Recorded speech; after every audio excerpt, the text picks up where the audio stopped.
beri nama pedang ini Naga Puspa.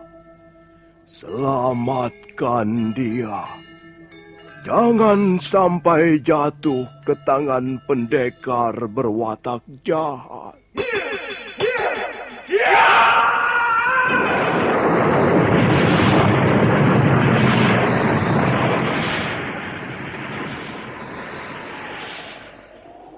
Tutur Tinula, sebuah sandiwara radio serial, produksi Sanggar Cerita dan Teater Sanggar Prativi. Sebuah kisah dengan latar belakang sejarah runtuhnya Singasari dan berdirinya Kerajaan Majapahit.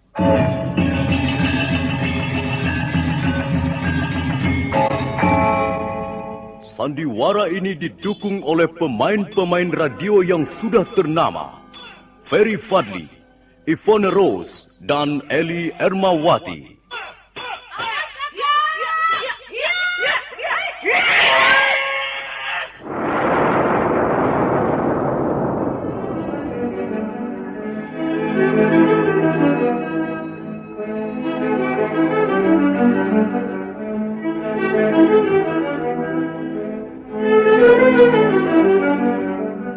Cerita ini ditulis dan disusun oleh S. Tijab.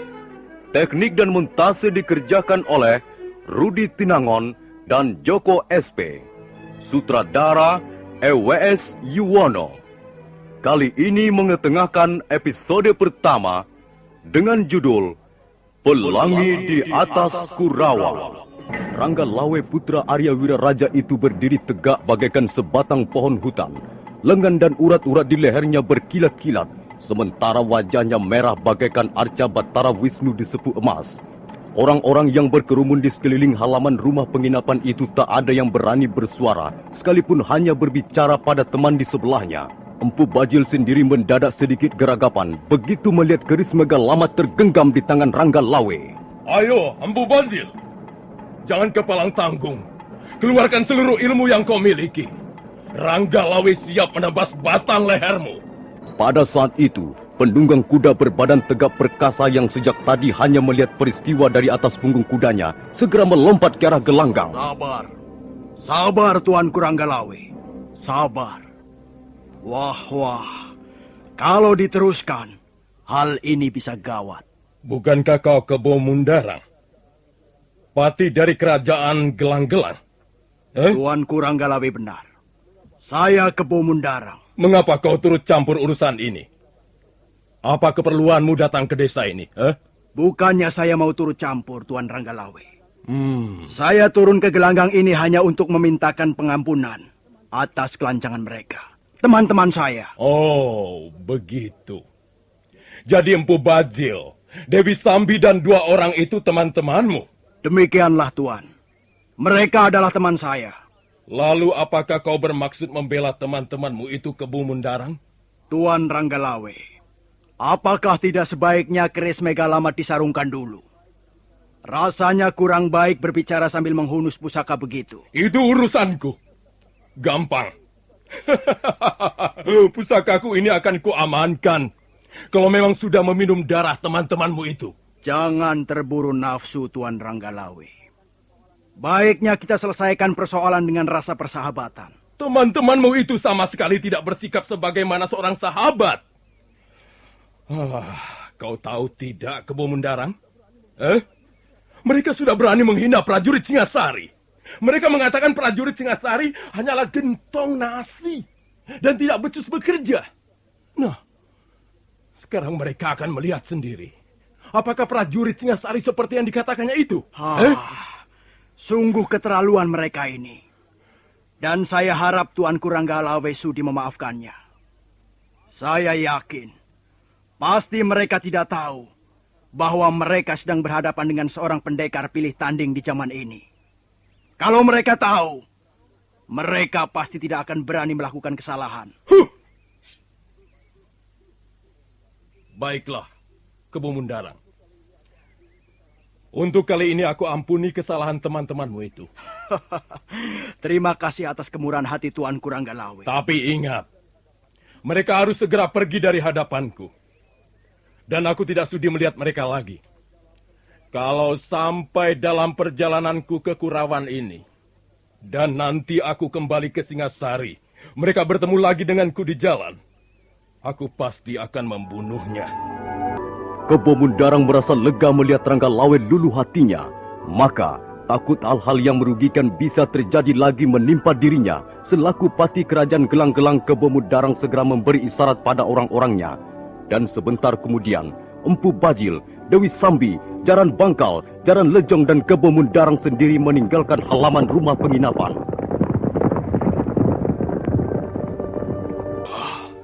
Aneh sekali.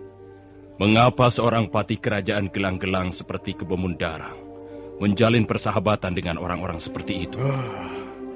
Nampaknya Empu Bajil dan kawan-kawannya itu bukanlah seorang pendekar yang berwatak satria. Biarlah, itu urusan Kebo Mundarang sendiri. Yang penting kita harus tetap waspada. Jangan sampai ada sekelompok manusia menghina kita sebagai prajurit yang bertanggung jawab pada keamanan negara. Oh iya, bagaimana dengan Ganggadara, Paman Hanggareksa? Dia tidak apa-apa, Gusti. Hanya luka ringan saja. Sekarang sudah bisa berjalan seperti biasa. Kalau begitu perintahkan agar prajurit-prajurit mencabut patok-patok tenda. Dan kita teruskan perjalanan menuju Kurawan. Kakang Bajil. Ya, Gusti Pati. Aku tahu. Kau pasti masih penasaran, Kakang Bajil. Tapi aku mempunyai pikiran sedikit lebih jauh. Nah, kukira tidak ada perlunya bentrok dengan prajurit-prajurit Singasari untuk saat sekarang ini. Memang, saya masih penasaran, Gusti Pati. Setiap bertemu dengan seorang pendekar tangguh, saya pasti penasaran. Sekarang ini istana Singasari dijaga oleh sekelompok pendekar tingkat tinggi. Pendekar seperti Ranggalawe, Lembu Sora, Kebo Anabrang, Nambi, Banyak Kapuk, dan Diah Wijaya menantu Sang Prabu sendiri adalah pendekar-pendekar yang patut kita perhitungkan. Bagaimana dengan para pendukung Gelang-Gelang, Gusti Pati? Kalau para pendekar Singasari yang kusebutkan tadi bersatu padu, dalam arti seiring sejalan, kukira pertahanan Kertanegara sukar ditembus. Kita juga banyak mempunyai pendekar pilih tanding. Tapi kekuatan bala tentara Gelang-Gelang masih jauh dibanding bala tentara Singasari. Karena itu aku agak ragu-ragu. Aku khawatir rencana Prabu Jaya Katwang nantinya cuma tinggal di awang-awang. Rencana apa, Pati? Belum saatnya aku beritahukan padamu, Kakang Bajil. Nanti, suatu ketika Kakang Bajil akan tahu juga. Sekarang yang penting, kita bergerak secara perlahan. Kita sebarkan pengaruh. Kita mencari orang-orang untuk kita gembleng menjadi prajurit. Pokoknya, kita harus menyusun barisan yang kuat. Bala tentara yang jumlahnya mampu mengimbangi bala tentara Singasari. Dan setelah itu, kita tinggal mengintip kelemahan Prabu Kertanegara. Begitu dia lengah, nah, Kita serbu Singasari. ya, kita serbu Singasari. Kalau begitu, Prabu Jaya Katwang sudah merencanakan mau berontak pada pemerintah Singasari. Akhirnya Kakang Bajil tahu juga. Baiklah. Mari kita lanjutkan perjalanan ke Gelang-Gelang. Aku khawatir Sang Prabu Jaya Katwang sudah tidak sabar menunggu kehadiran kita. Kemana Angger Kamandanu? Tadi kulihat ada di sini. Kok tiba-tiba saja lenyap? Jangan-jangan salah lihat. Tapi tidak, aku tidak salah lihat. Cari siapa, Bi? Aduh, Angger ini bikin Bibi kaget saja. Cari saya ya? Iya, Angger. Angger Kamandanu disuruh pulang segera. Ayahanda sudah menunggu. Ayah sudah kembali dari Singasari. Sudah, Angger. Dan sekarang di rumah banyak sekali tamu. Tamu? Iya. Mereka semua berpakaian prajurit. Wah, masih muda-muda dan gagah-gagah, Angger. Berpakaian prajurit? Iya, Nger. Semua ada 24 orang. Kabarnya mereka dipimpin oleh seorang panglima kerajaan Singasari yang bernama Ranggalawe. Oh. Mari, Bi. Aku mau lihat prajurit-prajurit Singasari ini. Pasti mengemban tugas dari Prabu Kertanegara. Pasti ada hubungannya dengan surat ayah yang sempat kubaca 2 malam yang lalu. Kalau begitu, Paman Ranubaya terancam keselamatannya. Aku harus segera memberitahukan hal ini padanya. Arya Kamandanu lalu menggunakan kemampuannya meringankan tubuh. Setelah menarik napas panjang beberapa kali, dia pun melompat pagar dan sebentar kemudian bayangannya sudah lenyap di balik gundukan bukit. Arya Kamandanu terus berlari bagaikan terbang. Tubuhnya bagaikan seonggok kapas kering yang tersapu angin badai. Kadangkala dia melintasi daerah tegalan, kadangkala melewati tanjakan bukit ataupun menuruni tebing. Dan sebentar kemudian, Arya Kamandanu sudah memasuki halaman rumah Empu Ranubaya. Oh, Paman. Paman harus segera menyingkir dari tempat ini, Paman. Paman harus segera pergi. Tenanglah, Kamandanu, tenang. Apa yang kau katakan itu tadi? Paman harus segera pergi meninggalkan rumah ini. Mengapa aku harus pergi? Di rumah ada prajurit-prajurit Singasari. Rupanya ayah telah memanggil mereka. Ayah telah melaporkan perihal Paman Ranubaya pada Prabu Kertanegara. Kau ini bicara apa, Kamandanu? Ayahmu telah melaporkan aku. Melaporkan apa? Saya kebetulan sempat membaca laporan yang ditulis ayah sebelum dibawa ke istana Singasari. Dan laporannya itu ayah telah memfitnah Paman Ranubaya. Memfitnah bagaimana? Ayah mengatakan bahwa Paman pantas dicurigai. Paman telah menghina pemerintah Singasari dan bahkan menghina Prabu Kertanegara. Karena itu Paman Ranubaya harus ditindak dengan tegas. Guru, di luar ada yang ingin menemui guru. Saya sudah berusaha menghalangi, tapi dia terus mendesak guru. Siapa dia? Tuanku Empu Hanggareksa. Baiklah. Kamandanu, kalau ayahmu tahu kau berada di sini bersamaku, tentu akan terjadi hal-hal yang kurang baik. Lebih baik kau bersembunyi saja di ruangan sebelah. Baik, Paman. Bagaimana, Guru? Apa dia saya persilahkan masuk sekarang? Ya. Suruhlah dia masuk sekarang. Ini adalah kesempatan terakhir untukmu, Kakang Ranubaya.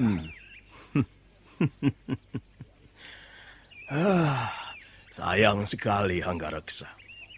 Apa yang kau sebut sebagai kesempatan terakhir, aku tak bisa memanfaatkannya dengan baik.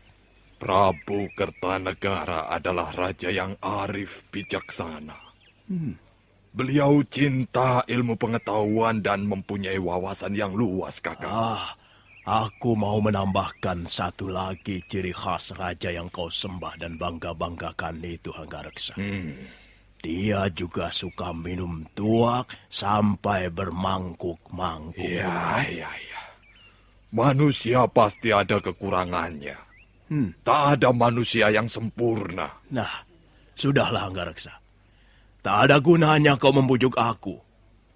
Kalau pohon sudah ditanam dan dia mau tumbuh dengan baik, kau tak akan mampu membedolnya dari tanah berikut akarnya. Ya, memang Kakang.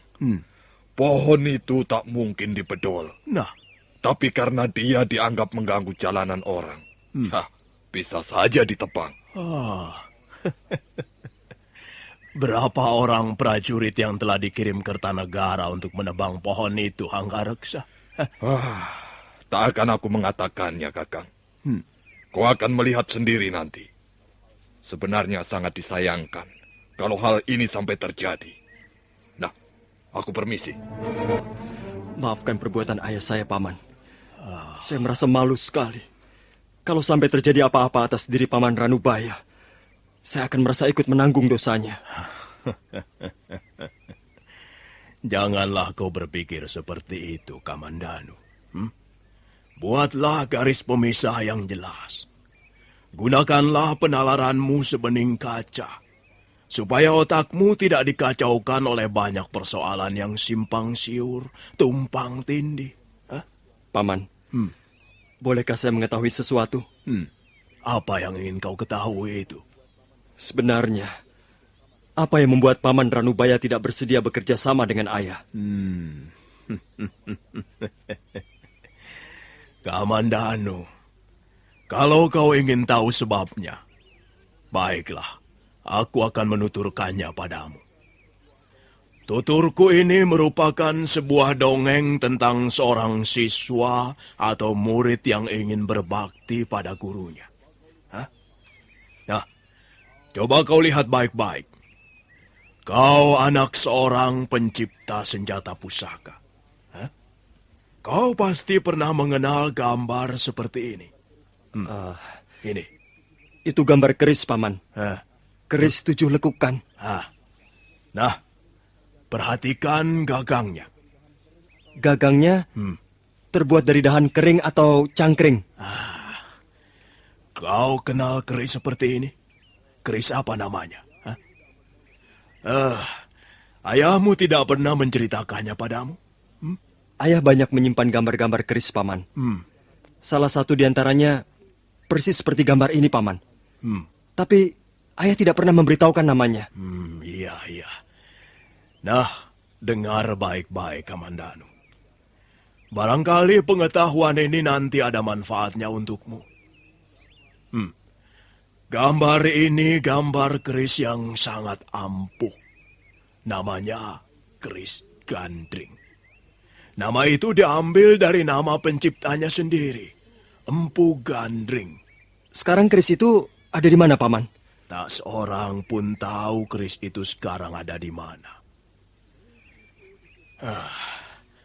Keris itu diciptakan kurang lebih 70 tahun yang lalu. Dan keris itu dibuat untuk memenuhi pesanan Ken Arok, pendiri kerajaan Singasari yang masih nampak megah hingga sekarang ini. Tapi Arok bukanlah manusia yang berbudi.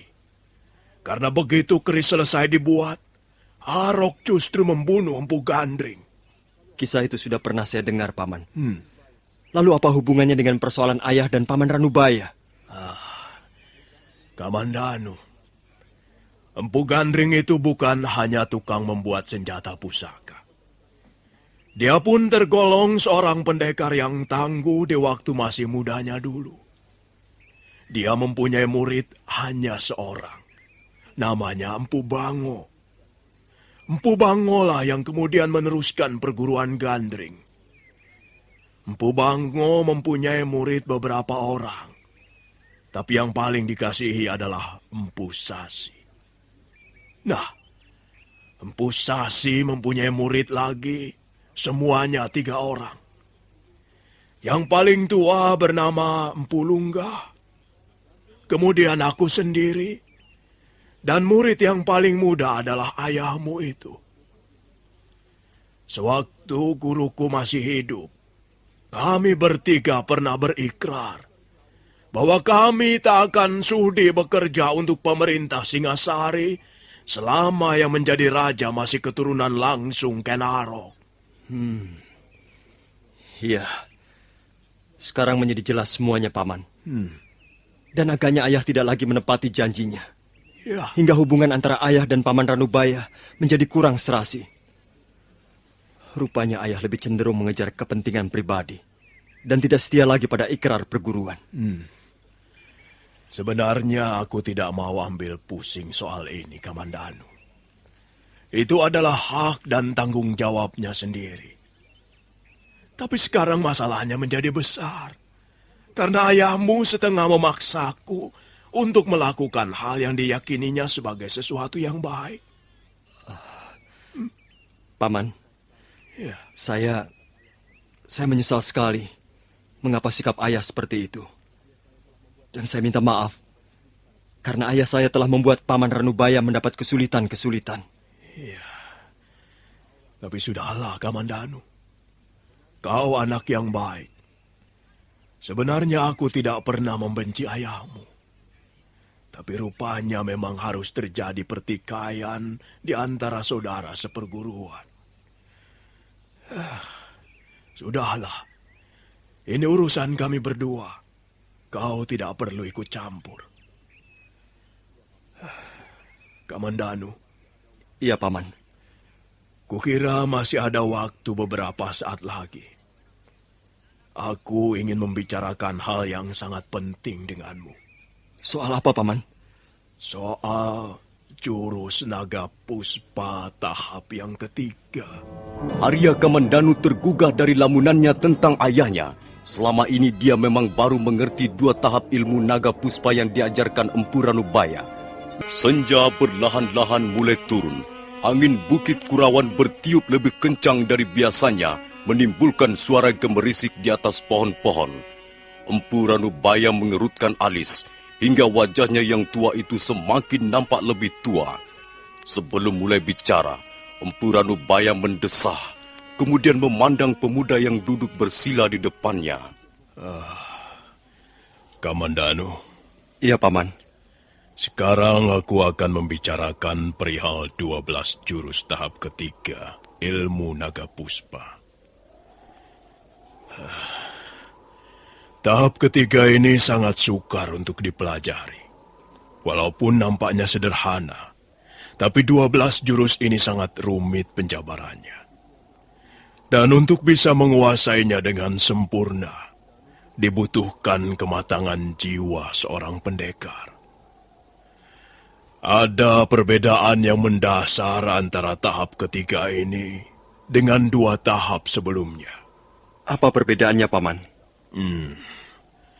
Kalau 12 jurus tahap pertama dan 11 jurus tahap kedua merupakan ilmu kanuragan tangan kosong, maka 12 jurus tahap ketiga ini membutuhkan adanya senjata. Senjata apa yang boleh digunakan, Paman? Senjata yang sesuai. Maaf, Paman. Saya masih belum jelas. Senjata yang sesuai itu senjata yang bagaimana?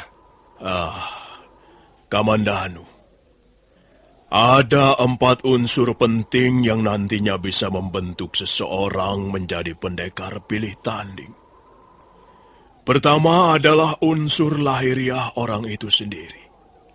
Keadaan tubuhnya, kekuatan ototnya, kecerdasan otaknya, dan keterampilannya. Kedua adalah unsur batiniah atau unsur yang tidak tampak, karena adanya jauh di dalam lubuk jiwa manusia itu. Misalnya bagaimana wataknya, ketabahannya, ketekunannya, keyakinannya, rasa tanggung jawabnya, keluhuran budinya, dan kepribadiannya. Nah, cukup jelas sampai di sini. Jelas, Paman. Lalu unsur yang ketiga adalah ilmu yang dipelajarinya dan yang ingin dikuasainya. Kamandanu, di dunia ini ada 1001 macam ilmu. Tapi bagi seorang calon pendekar yang bijak, tidak akan mempelajari semuanya. Dia hanya akan memilih beberapa saja yang dianggap sesuai, dianggap cocok dengan wadahnya. Dan biasanya, hanya seorang guru yang bisa tahu mana ilmu yang cocok ataupun yang tidak cocok untuk murid-muridnya. Bagaimana dengan ilmu yang tidak cocok, Paman? Ilmu yang tidak cocok akan merusak wadahnya. Orang itu bisa menderita karena harus bertengkar terus-menerus dengan apa yang tidak disukainya. Nah, baiklah aku teruskan. Adapun unsur yang keempat ialah adanya senjata. Nah, mengenai senjata ini bisa beraneka ragam bentuknya. Bisa berupa pedang, keris, tombak, cambuk, tongkat, dan bisa juga salah satu dari anggota tubuhnya sendiri, seperti jari-jari, telapak kaki, dan sebagainya. Nah, sampai di sini apakah masih ada yang belum jelas, Kamandanu? Tidak, Paman. Rasanya sudah cukup jelas. Bagus, bagus. Nah, itulah tadi keempat unsur yang nantinya bisa membentuk seseorang menjadi pendekar yang benar-benar tangguh luar dalam. Pendekar pilih tanding. Karena memang tidak sembarang pendekar merasa patut menjadi lawannya. Nah, adapun keempat unsur itu tadi, Kamandanu, haruslah cocok satu dan yang lainnya. Sehingga mereka bisa membentuk suatu kerjasama yang serasi dan selaras. Kalau kau ingin memperdalam suatu ilmu, harus tidak melalaikan ketentuan-ketentuan ini. Termasuk ilmu kanuragan naga puspa yang telah kuajarkan padamu itu. Kamandanu, naga puspa adalah ilmu kanuragan yang bertujuan membina pekerti luhur. Bagi mereka yang mempunyai watak jahat, culas, licik, dan curang. Jangan coba-coba mendalami ilmu ini. Akibatnya akan berbahaya sekali bagi keselamatan orang itu sendiri. Dia akan merasakan beban yang makin lama makin berat, yang akhirnya bisa menghancurkan dirinya sendiri. Apakah yang Paman maksudkan? Ya. 12 jurus tahap ketiga? Iya, tepat sekali, Kamandanu. 12 jurus tahap ketiga ini merupakan serangkaian gerakan yang berbahaya sekali untuk dipelajari. Dan untuk mempelajarinya, seseorang harus mempersiapkan dulu persyaratannya. Pertama, dia harus mempersiapkan wadahnya. Dia harus mempunyai cadangan tenaga dalam yang besar. Dan kedua, dia harus mendapatkan senjata yang cocok, yang sesuai dengan perwatakan aslinya. Tapi rasanya persyaratan itu tak akan ada yang mampu memenuhinya untuk sekarang ini. Termasuk kau sendiri, Kamandanu. Mengapa aku berpendapat begitu? Coba kau bayangkan. Untuk bisa melatih 12 jurus itu, seseorang harus lebih dulu melatih tenaga dalam 10 tahun lamanya. Waktu yang cukup panjang. Ya. Kalau seseorang sudah bisa meremas hancur sebuah batu dengan tenaga dalamnya, barulah dia boleh mendalami pukulan 12 jurus tahap ketiga. Ya, aku sendiri tak pernah mempunyai keberanian untuk mencobanya. Karena menurut guruku, wadahnya tidak memadai. Iya, kalau memang Paman Ranubaya berpendapat begitu, saya pun akan menerimanya. Iya. Tapi kau tidak usah merasa kecewa, Kamandanu. Masalah ilmu kanuragan adalah masalah jodoh. Kalau memang kau nantinya terpanggil untuk menjadi jodohnya, ya, maka tentu akan menemukan jalan untuk menguasainya. Paman, saya pun tidak berharap terlampau jauh. Bagi saya rasanya sudah cukup dengan menguasai apa yang telah Paman berikan selama ini. Iya. Bagus. Itu namanya kau tahu Dugo Prayogo. Tahu sesuatu yang berada di luar takaran yang kau miliki. Dan memang benar, ilmu kanuragan naga puspa tahap pertama dan kedua sebenarnya sudah cukup. Kalau kau tekun berlatih, aku yakin tidak sembarang pendekar berani meremehkan kehadiranmu. Guru, ada serombongan prajurit datang kemari. Ya, saya melihatnya dari atas tebing Bukit Kurawan. Tenanglah Wiro, tenanglah. Coba duduklah baik-baik dan bicaralah dengan jelas. Ayo.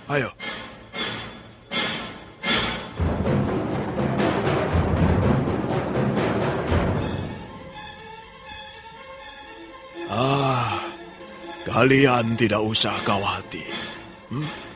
Aku memang harus mempertanggungjawabkan sikapku selama ini terhadap pemerintah Singasari.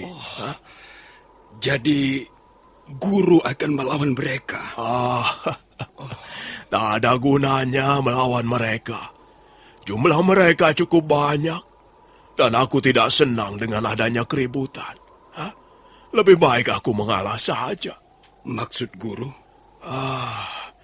Kamandanu, sudah saatnya kau meninggalkan tempat ini. Tapi Paman, saya... Kau jangan melibatkan dirimu dalam persoalan ini. Tapi saya tidak bisa membiarkan mereka mencelakai Paman. Kamandanu, cepat tinggalkan tempat ini. Paman Ranubaya. Kamandanu, ini perintah. Kau tinggal menjalankannya dan tidak perlu berpikir atau menimbang lagi. Ayo cepat tinggalkan tempat ini, atau aku akan memaksamu dengan jalan kekerasan. Baik, Paman. Ayo. Sekarang, apa yang akan kita lakukan, Guru? Apa yang ingin kau lakukan, Wirot? Saya hanya ingin mengikuti Guru.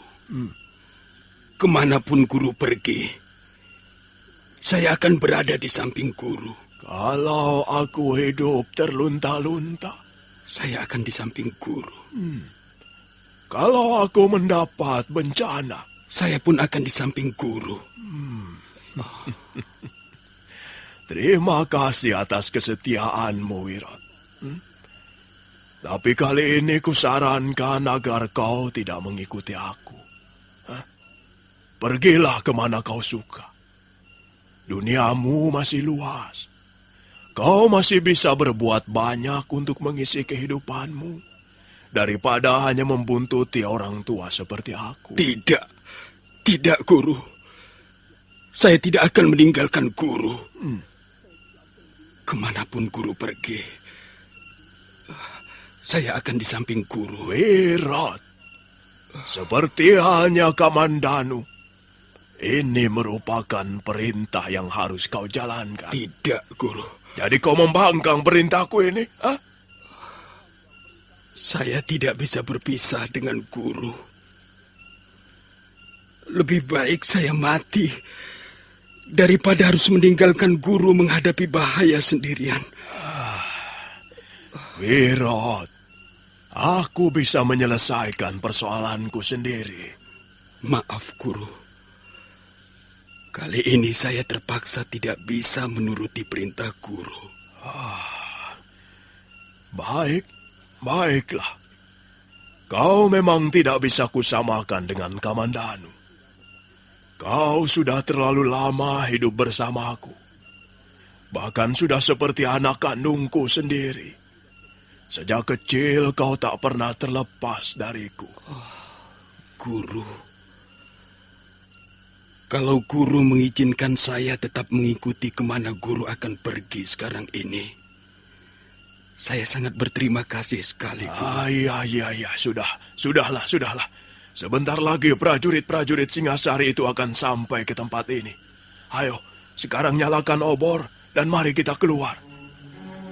Senja telah kemerah-merahan ketika Empu Ranubaya dan Wirot keluar rumah.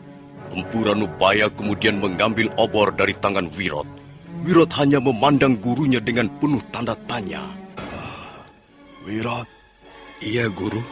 Aku tak ingin mereka datang kemari dan menggeledah isi rumahku. Karena itu aku akan memusnahkan rumah ini beserta segala isinya. Maksud Guru? Aku akan membakar rumah ini. Selesai mengucapkan kalimatnya, Empu Ranubaya melemparkan obor ke atas atap rumah. Api segera menjilat kemana-mana. Guru! Sudah berpuluh tahun kita diam di bangunan sederhana itu, Wirot. Dan sekarang kita terpaksa meninggalkannya. Guru, akan pergi kemanakah Guru sebenarnya? Mulai sekarang, kita akan tidur dengan atap langit dan alas rumput, atau sehelai tikar bangka. mulai sekarang kita tidak memiliki rumah lagi. Kita akan menjadi pengembara yang tak mempunyai tujuan. Apa kau sudah siap hidup sebagai pengembara, Wirat? Bersama guru, saya tidak gentar menghadapi apapun. Bagus, bagus. Nah, mari kita pergi. Dengan langkah perlahan tapi penuh kepastian, Empu Ranubaya meninggalkan rumah yang sudah berpuluh tahun dihuninya. Wirot mengikuti di belakangnya sambil memanggul bungkusan berisi sekedar pakaian dan makanan untuk di perjalanan. Api terus membubung tinggi, pohon-pohon di sekitarnya sebagian ikut hangus terbakar. Suasana di sekitar rumah Empu Ranubaya masih nampak terang sekalipun malam sudah mulai turun. Sementara itu, tak jauh dari tempat kebakaran, Arya Kamandanu duduk di atas akar pohon. Di tempat ketinggian itu, dia ikut meratapi rumah kediaman gurunya yang sedikit demi sedikit habis ditelan api. Paman Ranubaya, Paman telah menjadi korban fitnah ayahku yang tamak dan serakah. Maafkanlah perbuatan ayahku, Paman. Maafkanlah dia.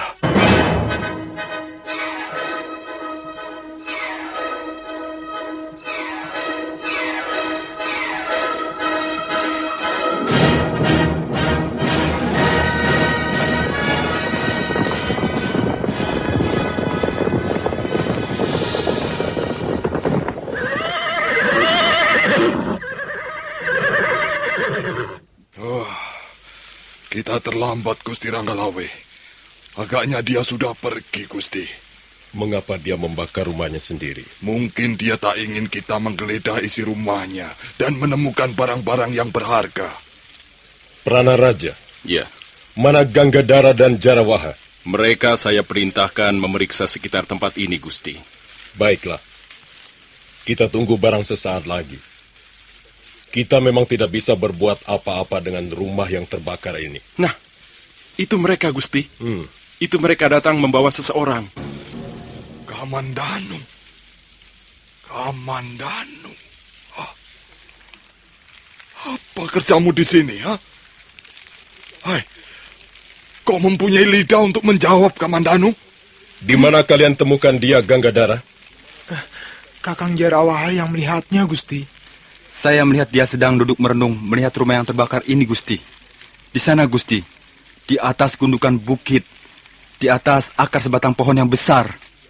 Semula saya mengira seekor kijang atau babi liar. Tetapi setelah saya amati lebih seksama, ternyata seorang manusia, Gusti. Kamandanu!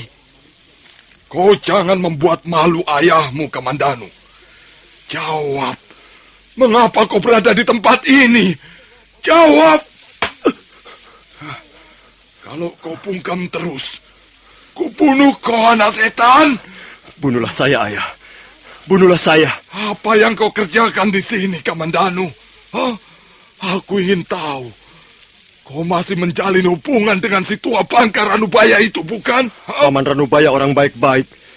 Mengapa saya harus takut berkunjung ke rumahnya? Goblok! Apa kau tidak tahu bahwa dia itu penjahat negara? Paman Ranubaya bukan penjahat. Dia orang baik-baik, Ayah. Lihat saja buktinya. Para prajurit yang datang ke Kurawan ini akan menangkapnya. Kalau dia bukan penjahat, mana mungkin berurusan dengan pemerintah Singasari? Bisa saja dia mau ditangkap, karena ini fitnah.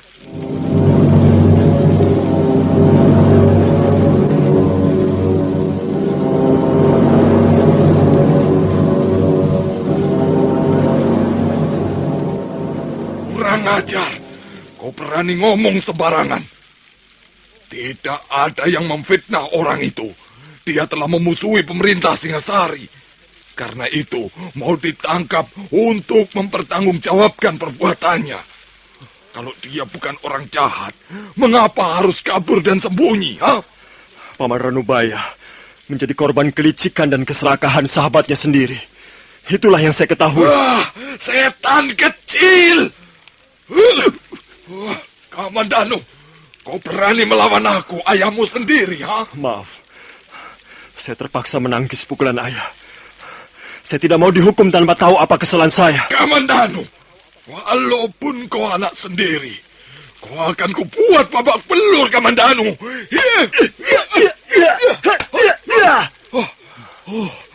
Pukulan 12 jurus. Kau telah belajar pukulan 12 jurus pada tua bangka itu rupanya. Tuan Hanggareksa, Tuan masih terlalu lelah. Biarlah saya yang menangani putra Tuan. Angger Kamandanu, mengapa Angger membuat susah orang tua sendiri? Mengapa Angger tidak menurut saja apa kata ayahandamu? Kalau Tuan bermaksud menangkap saya, silakan. Tapi saya pun tidak akan tinggal diam. Saya tidak akan tinggal diam setelah melihat rumah Paman Ranubaya terbakar. Baiklah. Kalau begitu, saya terpaksa bertindak sedikit keras padamu, Angger.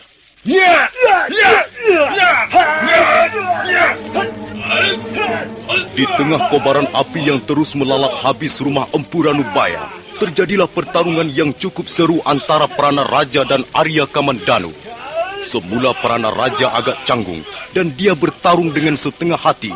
Tapi karena Arya Kamandanu ternyata cukup tangguh dan bahkan berhasil menyarangkan pukulannya beberapa kali, Prana Raja akhirnya terpancing juga dan dia mulai bertarung dengan seluruh kemampuannya. Putra Tuan agaknya mempunyai bakat besar di bidang ulah kanuragan. Tidak, Gusti. Dia itu anak kemarin sore. Lihat saja.